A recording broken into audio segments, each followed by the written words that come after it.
As you learn about the narcissistic pattern, it's also wise to reflect on the much healthier alternatives. Now, below you're going to find a link to my new extensive course called Ready, Set, Connect. It addresses both the mindset and the skills involved in gratifying relationships, and I hope you'll find it to be quite therapeutic.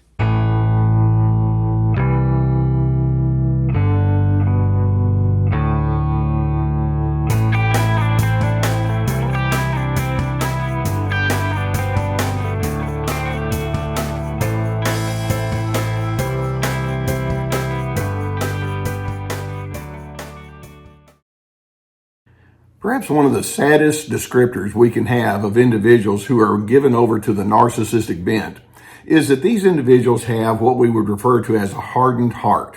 Now, to get an idea of what I'm talking about, let's contrast that to someone who has a warm heart, or a good heart, or a caring heart. When you have that as a leading ingredient, then it implies that you genuinely do tend to the needs and the feelings of other individuals. And it's just a natural thing to do.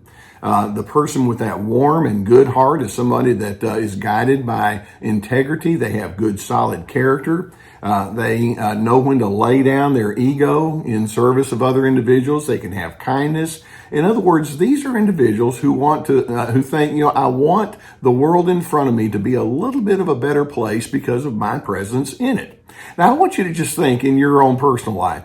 Do you have some individuals that you can recall? Maybe you have somebody right now or someone in your past who would be described as that good-hearted person. And when you're around that individual, it's like, I just feel like I've been cleansed. I feel like I'm in the presence of someone that makes me a better person. Hopefully you have that warm and kind heart toward other individuals. Now, contrast that to where narcissists are coming from. Yeah, from time to time, they may do some things that are nice and friendly and all, especially when everything's just going exactly their way. But when crunch time comes, whether it's in conflict or compassion is needed, or they just need to lay down their own ego for a while, a certain darkness can overcome them. And it's habitual. It's not just a one-time kind of thing.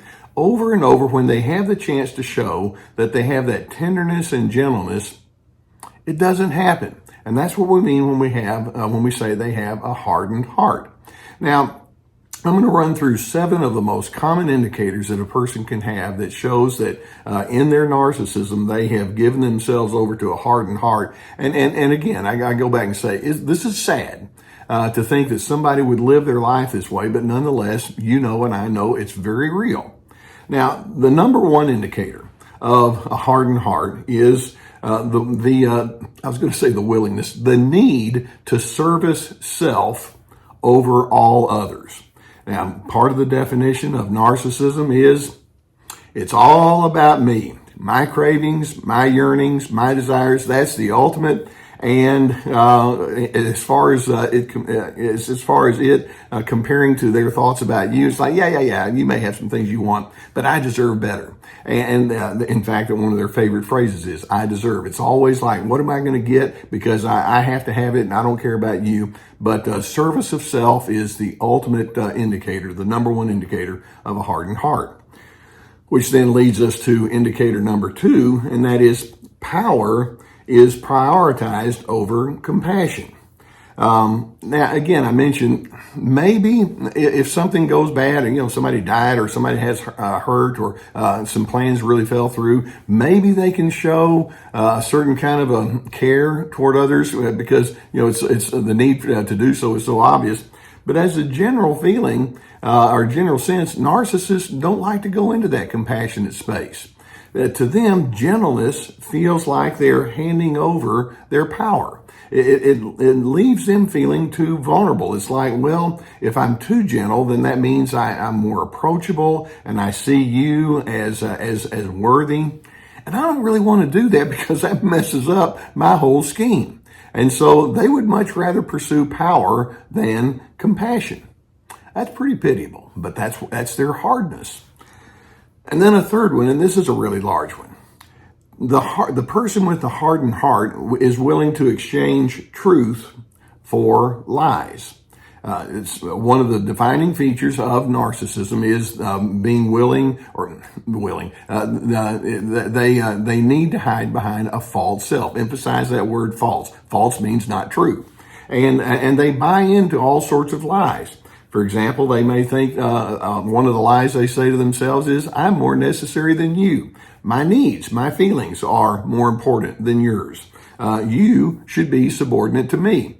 Or if honesty is going to harm me, I'm willing to let go of honesty. I don't have to be honest about everything. I mean, those are some of the lies that they say to themselves. And if you talk to yourself that way over and over for years and years, then you don't just have a frustrating style of interacting. You have that hardened style. It becomes more and more baked in to the extent that their own dishonesty and their own self-talk is so destructive that it defines who they are.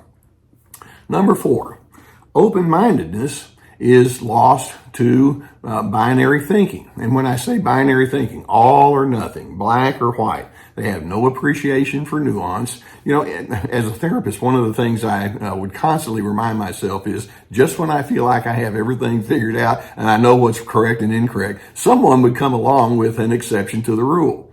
And there would be some circumstances or some events or some explanations like, we need to consider this. But narcissists, they don't want to go into nuance. They don't want to know your backstory. It's like black, white, correct, incorrect. Of course, they're going to come out on the side where they get to declare what all that is. And the net result is they have no real willingness to receive input because their mind is already made up. Number 5, with respect to a hardened heart, and that is objective thinking gives way to raw emotion.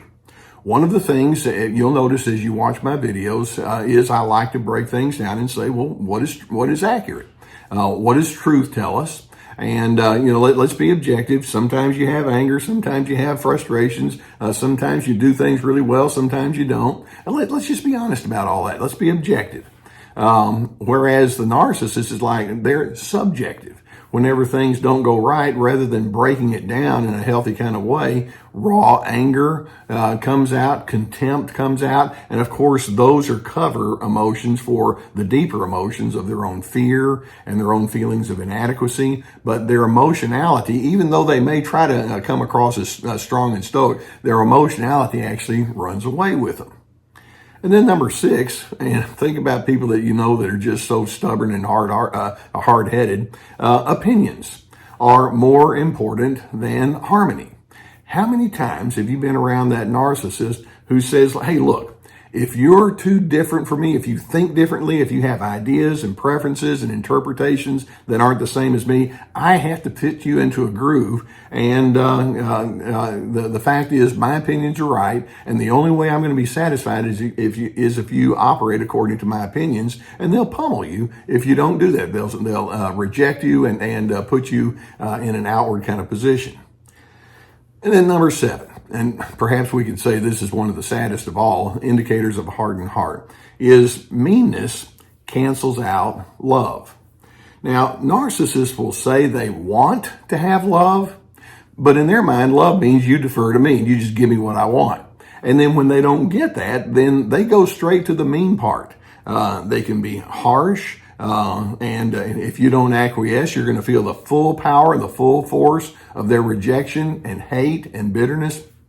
That's what they do. So we have people that have a soft and a warm and a caring heart. And then you have the narcissist with this hardened heart. What does it reveal about that person when they choose to go that path as opposed to the better alternative? Well, first of all, it tells us that people with hardened hearts, the narcissists, have no overarching sense of purpose. One of my favorite words is the word transcendent. I want to live for something bigger than me. There's goodness, there's decency, there's honor that I want to live into. Narcissists don't think like that. They don't have that overarching sense of transcendence. Beyond that, it also reveals that these people are consumed by their own manipulative priorities. And that is, if you're going to be under my sphere of influence, it becomes my task to make sure that you are useful to me. And if not, I don't care. and I'll just use you and use you and use you until you're no good, and then I'm just going to discard you. Beyond that, it reveals that narcissists are runners. And by that I mean they're running away from their own inner pain. They're running away from their own internal insecurities. They're running away from their confusion. Their hardness is their way of saying, I'm not even going to look at that. I'm just going to push it all onto you. They have very low levels of introspection and self-reflection. And then in addition, it also reveals that these individuals are inept when it comes to life skills. I have a term that I use frequently, and it's what I call trained incompetence. They just don't have that sense that says, I need to know who I am and where I'm going. In other words, they've been trained just to be machines almost. And then on top of it all, it reveals that they have a very low appreciation for your humanity. And then when we ask, well, why is that? It's because they don't have any kind of appreciation for their own humanity. They are scared to death to be vulnerable and to say, I have my flaws too. They despise their own internal self. And that's truly sad. So understand that the hardness of heart is a real thing. See it for what it is. Drop the need to reform them. But then I'm hoping that as you see this, it will prompt you to reflect on your own priorities. I hope you can be a warm-hearted and a good-hearted person. I like goodness. I like compassion. I like kindness. I just want to be known as that. And I'll also know that when you are assertive and when you set boundaries, that's not incompatible with a warm heart. It's just your way of saying, I want to make sure that decency remains in my life. So here on Team Healthy, we stand for DRC. Dr. C stands for DRC, dignity, respect, and civility. Narcissists, it's like, I don't even know how to spell those words, but I'm hoping that's something that you and I can be totally anchored on. Now, I hope that videos such as this can give you some good awareness of what you might be dealing with. If you haven't already hit that subscribe button, go ahead and do so and hit that notification bell. We'll keep more videos coming towards you. I genuinely appreciate you allowing me to be on your journey with you. Now, as you're dealing with something like this, you know that it's a very strong possibility that you might need some objective assistance, some therapy to help you work through this. And I've been sponsored for years by the people at BetterHelp.com. There's a link below the video here that will take you to their website. Just answer a few questions, and then you get to select a therapist that you believe would help you in this regard. It's so good to have somebody say, well, I have a good heart, and I want to make sure that you are in touch with the best version of yourself. So as the need is there, get the assistance that you could benefit from. Now, in my semi-retirement, I put together courses, and these are a reflection of my 40 years in the therapy office. And each course has at least 25 teaching videos along with handouts and guided questions. We have links below to those. The anger games, This Is Me, Free to Be, Ready, Set, Connect. Those are our videos, our courses, and there's links there. And then you go to my website and you have access to my 90-minute webinars, which are very popular. And there's multiples of those, along with access to my articles, my podcasts, books, etc. We have lots of resources, and I hope they can be beneficial to you. The hardness of heart. That's one, like I say, that's one of the saddest phrases we could use to describe somebody, as opposed to a warm heart and a good heart. I hope that you commit yourself to that. And then when they come toward you with that unfortunate bent, I'm hoping there's at least some form of pity, but also some form of just removing yourself from that, saying, no, I can't afford to go into that space. I'm hoping that indeed you do find yourself to be a person of steadiness and integrity and goodness. And then in the end, it positions you to become more and more of a person of peace.